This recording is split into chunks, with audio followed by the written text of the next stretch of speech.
Hello everyone, welcome back to your own channel Z academy. और जैसे कि आप लोगों को पता है, हम लोग टारगेट कर रहे हैं 11th एंट्रेंस को, जिसमें आप चाहे एएमयू के लिए प्रिपेयर कर रहे हो या जामिया के लिए, अगर आप 11th एंट्रेंस कॉमर्स और ह्यूमैनिटीज को टारगेट कर रहे हो तो आप सही प्लेटफॉर्म पर हो। यहाँ जो भी क्लासेस हो रही है उसका शेड्यूल आपके साथ शेयर किया जाता है और पूरी टीम जो अपने अपने सब्जेक्ट के एक्सपर्ट हैं आपको उसके बारे में पढ़ाते हैं और बताते हैं। जैसे ये हमारे पास पूरी टीम है ये मैं हूं, यावर सर है, हया मैम है, सबूर सर है, उस्मान सर है। सब अपने अपने सब्जेक्ट के एक्सपर्ट हैं और आपको उस YouTube के शेड्यूल के हिसाब से चीजें पढ़ाई जाती हैं। जैसे लास्ट क्लास में जो शेड्यूल शेयर किया गया है वो ये है। 11th एंट्रेंस ह्यूमैनिटीज कॉमर्स के लिए अगर आप एएमयू जामिया टारगेट कर रहे हो तो इस शेड्यूल के हिसाब से आपकी क्लासेस ली गई हैं। लास्ट क्लास वेडनेसडे में 26 तारीख को यावर सर ने नेशनलिज्म इन इंडिया का लास्ट पार्ट पढ़ाया था। आज मेरी क्लास है थर्सडे 27 तारीख, प्रोबेबिलिटी बाय जैद सर। तो टाइम को वेस्ट ना करते हुए हम स्टार्ट करते हैं अपना चैप्टर प्रोबेबिलिटी। प्रोबेबिलिटी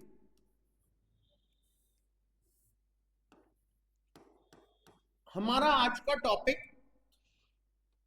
प्रोबेबिलिटी है। बहुत ही छोटा चैप्टर और मजेदार चैप्टर में से एक है प्रोबेबिलिटी। इस चैप्टर में हम लोग डिस्कशन करेंगे सारे इंपॉर्टेंट टर्म, सारी इंपॉर्टेंट बातें। सबसे पहले मैं आपको बता दूं, किसी भी इवेंट की probability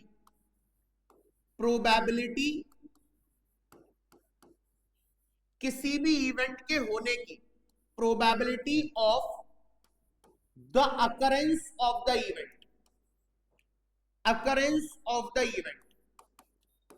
is denoted by P under the bracket E। अगर आपको ये शो करना है कि कोई भी इवेंट अकर हो रहा है, कोई भी इवेंट अकर करेगा, कोई भी इवेंट होगा, तो उसकी प्रोबेबिलिटी को हम नोट कैसे करेंगे? PE, something like that. अगर मैं अब से कभी भी PE लिखूंगा या एग्जामिनर PE लिखेगा तो उसका मतलब है वो कहना चाहता है कि ये इवेंट के अकर होने की प्रोबेबिलिटी है। Probability of the occurrence of the event is denoted by PE। जबकि किसी भी इवेंट के ना होने की प्रोबेबिलिटी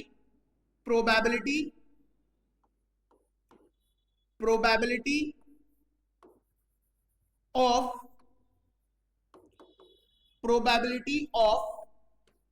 नन अकरेंस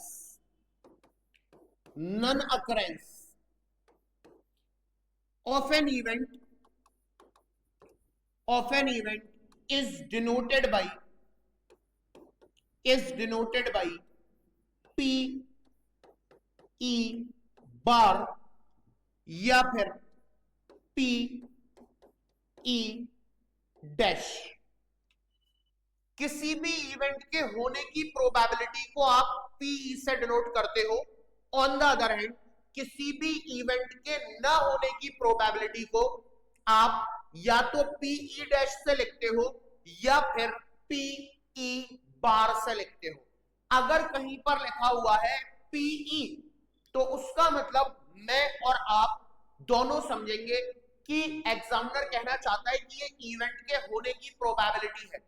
अगर कहीं पर PE डैश या PE बार लिखा हुआ है तो मैं और आप समझेंगे कि एग्जामिनर कहना चाहता है कि ये इवेंट के ना होने की प्रोबेबिलिटी है। ओके, दो चीजें हो गई और दोनों बातें बड़ी मजेदार हैं कि हमें इवेंट के होने की प्रोबेबिलिटी कैसे लिखेंगे वो पता है और इवेंट के ना होने की प्रोबेबिलिटी कैसे लिखेंगे वो भी पता है।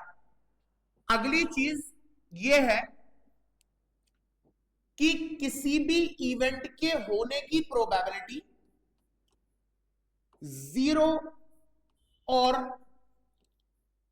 1 के बीच में लाई करेगी, 0 और 1 के बीच में लाई करेगी। इसका मतलब यह हुआ कि प्रोबेबिलिटी कभी नेगेटिव में नहीं आ सकती, probability can never be in negative, या probability can never be negative. Probability ऐसी नहीं हो सकती -1, -2, -3, और प्रोबेबिलिटी 1 से बड़ी भी नहीं हो सकती। Probability can not greater than 1, can not greater than 1। बहुत मजे की बात लिखी हुई है कि प्रोबेबिलिटी नेगेटिव में नहीं हो सकती, यानी प्रोबेबिलिटी के आंसर हमें -1, -2, -3, -4 नहीं मिल सकते। प्रोबेबिलिटी के आंसर 1 से बड़े भी नहीं हो सकते, 2, 3, 4, 5, 6, 7 नहीं हो सकते, 1.2, 1.3, 1.4, 1.5 नहीं हो सकते। तो क्या होंगे? 0 और 1 के बीच में होंगे, जैसे 0.1, 0.2, 0.3, 0.9, 0.97, 0.9772। कोई भी प्रोबेबिलिटी का आंसर 0 और 1 के बीच में होगा। मिनिमम कितना हो सकता है? Minimum it can be 0।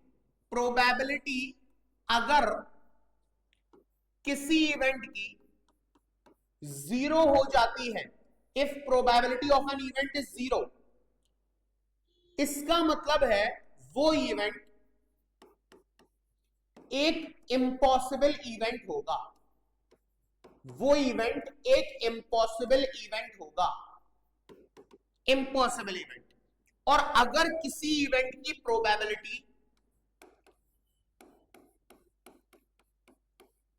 1 हो जाती है, तो वो इवेंट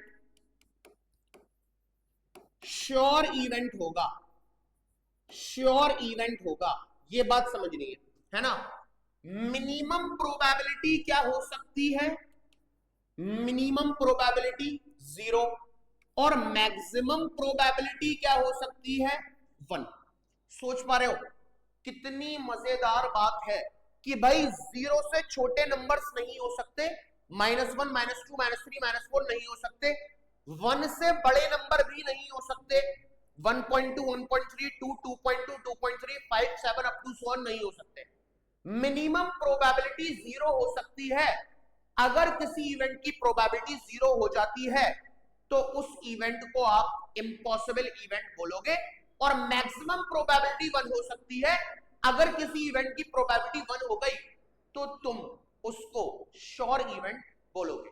ओके, एक बड़ी ही इंपॉर्टेंट बात यह भी है कि किसी भी इवेंट के होने की प्रोबेबिलिटी और किसी भी इवेंट के न होने की प्रोबेबिलिटी को अगर तुम जोड़ दोगे, तो आंसर विल बी 1, आंसर 1 आएगा। इस बात को ऐसे भी समझ सकते हैं, किसी भी इवेंट के ना होने की प्रोबेबिलिटी अगर मुझे चाहिए, तो मैं 1 में से उस इवेंट के होने की प्रोबेबिलिटी को माइनस कर दूंगा। This is very very important बात। क्या बात इंपॉर्टेंट है? कि किसी भी इवेंट के होने की प्रोबेबिलिटी प्लस उस इवेंट के ना होने की प्रोबेबिलिटी 1 होगी। अगर एग्जामिनर पूछ रहा है किसी भी इवेंट के ना होने की प्रोबेबिलिटी बताओ, तो तुम फिर 1 में से उस इवेंट के होने की प्रोबेबिलिटी को माइनस कर दोगे। ओके, ये बात समझ में आ जानी चाहिए। ये जो बोर्ड पर लिखा हुआ है, ये प्रोबेबिलिटी का बेसिक स्ट्रक्चर है, बेसिक है, कॉन्सेप्ट है। सर कॉन्सेप्ट तो आ गया, सवाल कैसे आते हैं? ओके, हमारे पास जो प्रॉब्लम्स होंगी प्रोबेबिलिटी की, problems of probability, probability, problems of probability, वो जनरली डिवाइडेड है, हमने बांटी हुई है कुछ ऐसे पहला डिवीजन है,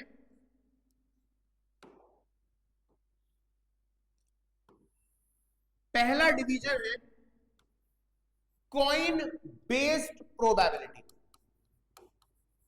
कॉइन बेस्ड प्रोबेबिलिटी। पहले टाइप के सवाल कॉइन बेस्ड होंगे। क्या सीखना है? एक सिक्के के दो पहलू होते हैं। अगर मैं एक कॉइन की बात करूं तो एक कॉइन में मेरे पास हेड है और मेरे पास टेल है, हेड टेल। अब सवाल इसी से बनेगा। अगर मैंने क्वेश्चन दिया यहां से कि टू कॉइन आर टॉस्ड, दो कॉइन आपने टॉस करे, what is the probability, what is the probability of getting, what is the probability of getting, question number 1, exactly two head, दो हेड आ जाए, या what is the probability of getting at least one head, एक head आ जाए, या what is the probability of getting at most two head. ऐसे सवाल दिए तो आप याद रखना बच्चे, टोटल आउटकम, टोटल आउटकम होता है 2 की पावर n। टोटल आउटकम क्या होता है? 2 की पावर n। तो अगर मैंने दो पॉइंट टॉस करे हैं तो टोटल आउटकम होगा 2 की पावर 2। तीन कॉइन टॉस करे होते, टोटल आउटकम 2 की पावर 3। चार कॉइन टॉस करे होते 2 की पावर 4। पांच कॉइन टॉस करे होते 2 की पावर 5। ओके, यानी टोटल आउटकम आ गए मेरे पास 4। वो 4 आउटकम क्या क्या होंगे? या तो हेड हेड होगा, या तो टेल टेल होगा, या तो हेड टेल होगा, या तो टेल हेड होगा। ये 4 आउटकम हो गए दो कॉइन में। अब प्रोबेबिलिटी का जनरल फॉर्मूला होता है number of favourable outcome, number of favourable outcome हमारे फेवर में कितने हैं, number of favourable outcome divided by total number of outcome, total number of outcome. ये प्रोबेबिलिटी का जनरल फॉर्मूला है, number of favourable outcome upon total number of outcome. तो अगर मैं एग्जैक्टली 2 हेड चाहता हूं तो 2 हेड आने की प्रोबेबिलिटी क्या होगी? 2 हेड मेरे कहां है? ये रहे 2 हेड, यानी मेरे फेवर में एक आउटकम है। और टोटल आउटकम कितने हो गए? 4। 1/4 इसका आंसर। एटलीस्ट का मतलब होता है कम से कम एक हेड आ जाए। एक हेड आ गया तो मुझे चलेगा, 2 हेड आ गए तो भी मुझे चलेगा, 3 हेड आ नहीं सकते, मुझे तो चलेगा लेकिन आ नहीं सकते क्योंकि कॉइन 2 ही है। तो एटलीस्ट 1 हेड का मतलब प्रोबेबिलिटी इस इवेंट की क्या होगी? एक हेड आ जाए तो मुझे चलेगा। एक हेड की प्रोबेबिलिटी क्या है भाई? एक हेड यहां आ रहा है और एक हेड यहां आ रहा है ना? एक हेड तो आ रहा है तो एक हेड यहां आ रहा है और एक हेड यहां आ रहा है, तो फेवर में हो गए 2 और टोटल कितने हैं? 4। 2/4 है ना? और मतलब प्लस एक से ज्यादा हेड आ जाए मुझे वो भी चलेंगे। एटलीस्ट 1, एक से ज्यादा, तो एक से ज्यादा का मतलब एक भी चलेगा और एक से ज्यादा भी। एक से ज्यादा मतलब 2 हेड कितने? एक, तो 1/4, ये हो गया 3/4। ठीक है, ये होते हैं कॉइन बेस्ड प्रॉब्लम। अगर मैं और आगे बात करूं तो एक होती है हमारे पास card based problem. Card based problem क्या है, अब ये सुन लो। कार्ड बेस्ड प्रॉब्लम, हमारे पास टोटल 52 कार्ड होते हैं, 52 कार्ड। उन 52 कार्ड में से 26 कार्ड रेड है, 26 रेड है और 26 कार्ड ब्लैक है। ठीक है, कभी मार्केट से लेकर के आना कार्ड्स, तो देखोगे टोटल 52 होंगे, और जब आप कार्ड्स को खोल करके देखोगे तो 26 कार्ड रेड और 26 कार्ड ब्लैक होंगे, तो 26-26 मिलाकर के 52 हुए। तो ऐसा है, 52 कार्ड में से 26 रेड 26 ब्लैक। अब इस 26 रेड में दो अलग अलग डिवीजन 13-13 कार्ड के, है ना। 13 कार्ड और 13 कार्ड, ये 13-13 कितना हो गया, 26। और इस 26 ब्लैक में भी 13 कार्ड और 13 कार्ड, 13-13 यहां कितना हो गया, 26 हो गया। आप यहां से एक बात नोट कर सकते हो कि अगर आप 13 इंटू 4 करोगे, 13 इंटू 4, तो 13 इंटू 4 कितना आएगा, 52, क्योंकि भाई उसी 52 में से ही तो हमने तोड़ा है। ठीक है, अब ये जो रेड पत्ते हैं वो होते हैं हर्ट और डायमंड के, हर्ट और डायमंड के पत्ते होते हैं रेड, और ब्लैक होते हैं स्पेड और क्लब के। हर्ट, डायमंड, स्पेड, क्लब, ये होते हैं हर्ट, डायमंड, ये होता है स्पेड, और ये होता है क्लब का पत्ता। ठीक है, 26 पत्ते जो रेड हैं, तो रेड, स्पेड और ब्लैक नहीं होते, रेड होते हैं डायमंड और हर्ट। 13 पत्ते डायमंड के, 13 पत्ते हर्ट के, और ब्लैक होते हैं स्पेड और क्लब। स्पेड और क्लब 13-13 पत्ते होंगे। अब चाहे आप 13 पत्ते हर्ट के खोलो, चाहे 13 पत्ते डायमंड के खोलो, चाहे 13 पत्ते स्पेड के खोलो, या 13 पत्ते क्लब के खोलो, ये 13 के 13 पत्ते एक से होंगे, दिखने में एक से होंगे, है ना।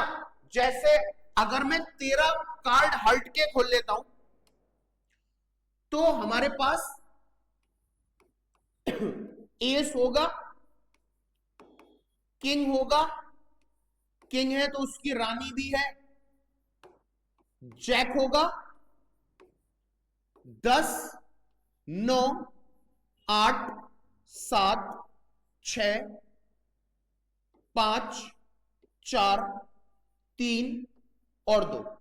ये चेक करो जरा, टोटल पत्ते हो चुके हैं 13, 1 2 3 4 5 6 7 8 9 10 11 12 13। एक नहीं होता भाई, 10 9 8 7 6 5 4 3 2 1 मत बोल देना, क्योंकि जो एक है वही तुम्हारा इक्का है। जिसके पास इक्का, बाजी उसकी। तो इक्का ही एक है, इक्का ही एक है, और वो जो इक्का है उसको एस कार्ड बोलेंगे, और वो डिजिट कार्ड में नहीं आता, इसीलिए उसके ऊपर नंबर 1 नहीं लिखा होता। जो नंबर 1 होता है ना, उसके ऊपर 1 लिखा नहीं होता। ठीक है, हमारे पास ये, आप ध्यान से देखो, ये डिजिट कार्ड्स हैं, कितने हैं, 1 2 3 4 5 6 7 8 9 डिजिट कार्ड है, 9 डिजिट कार्ड। अगर स्पीड के पास भी 9 डिजिट कार्ड होंगे, क्लब के पास भी, डायमंड के पास भी, यानी टोटल 52 में से 9 इंटू 4, 9 4 36 डिजिट कार्ड होंगे, 36 डिजिट कार्ड। ठीक है, और ये जो एस, राजा, रानी और जैक हैं, ये 4 बड़े कार्ड होते हैं, ऑनर कार्ड्स।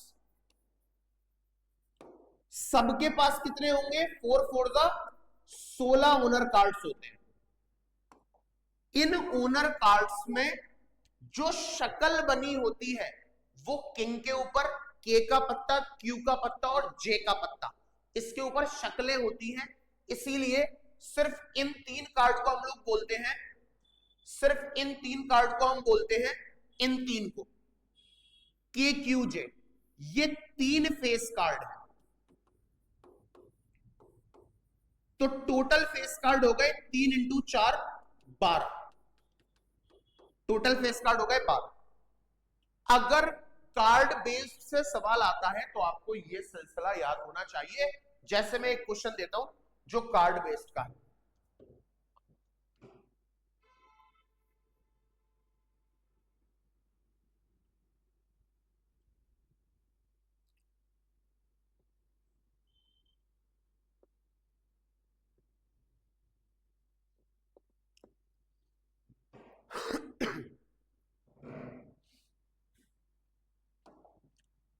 जैसे मान लो मैं एक क्वेश्चन देता हूं card based, from a pact, from a pact of 52 cards, from a pack of 52 cards, 52 cards का एक पैक है, उसमें से एक कार्ड आपने निकाल लिया। 1 card is drawn at random, 1 card is drawn at random, आपने एक कार्ड रैंडमली निकाल लिया, ठीक है। तो ये बताइए what is the probability, what is the probability of getting question number 1 a face card, what is the probability of getting a black king, what is the probability of getting a red ace, what is the probability of getting an ace card, what is the probability of getting a digit card, what is the probability of getting a black digit card, a black digit card, etcetera and etcetera. अब इन सवालों के answer देने के लिए आपको वो total cards वाली बात याद होनी चाहिए। जैसे अगर मैं फेस कार्ड आपसे मांग रहा हूं तो फेस होता है 3 कार्ड पर, के क्यू जे 3 फेस कार्ड है एक में, तो टोटल होगा 3 4 12, 12 फेस कार्ड, और टोटल कितना है 52, 12 बाई 52, 4 3 12, 4 1 4, 4 3 12, 3 बाई 13 इसका आंसर है। ब्लैक किंग, किंग होते हैं अपने पास टोटल 4, जिसमें से 2 ब्लैक और 2 रेड, यानी 2 ब्लैक किंग, 2 बाई 52, यानी 2 1 2, 2 2 4, 2 6 12, 1 बाई 26। रेड एस, इक्के होते हैं अपने पास 4, 4 में से 2 इक्के रेड और 2 इक्के ब्लैक है, तो रेड इक्के हो गए हमारे पास 2, 2 बाई 52, यानी 1 बाई 26। एस, एस इक्के 4 है अपने पास, 4 बाई 52, 4 1 4, 4 1 4, 4 3 12, 1 बाई 13। डिजिट कार्ड, भाई एक डेक पूरा खोलोगे, या तो स्पेड का, या तो क्लब का, या तो डायमंड का, उसमें डिजिट कार्ड 9 है, तो टोटल हो गए 9 4 36, हमारे पास 36 डिजिट कार्ड है, और टोटल पत्ते हैं 52, 4 9 36, 4 1 4, 4 3 12, 9 by 13। Black digit card, digit card total कितने हैं हमारे पास 36, 36 में से आधे ब्लैक आधे रेड, तो 36 का आधा हो गया 18, तो 18 बाई 52, 2 9 18, 2 2 4, 2 6 12, 9 बाई 36। इसमें सवाल आपके ऐसे भी आते हैं कि एक बैग है, उसमें इतनी इतनी बॉल है, 2 red ball, 2 black ball, 2 white ball, तो बताइए आपने एक व्हाइट बॉल निकाल ली, तो व्हाइट बॉल निकालने की प्रोबेबिलिटी कितनी होगी, तो वही लगेगा फेवरेबल अपॉन टोटल।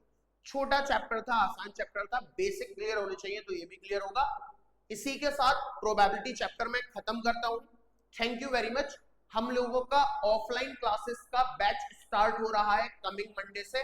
अगर आपको एएमयू या जामिया के 11th एंट्रेंस में अपनी सीट सिक्योर करानी है तो आप उस बैच में खुद को रजिस्टर करा सकते हैं। Thank you very much. Registration के कोई चार्जेस नहीं है, 5 दिन का डेमो बिल्कुल फ्री है। तो register yourself and secure your seat in AMU और जामिया। Thank you.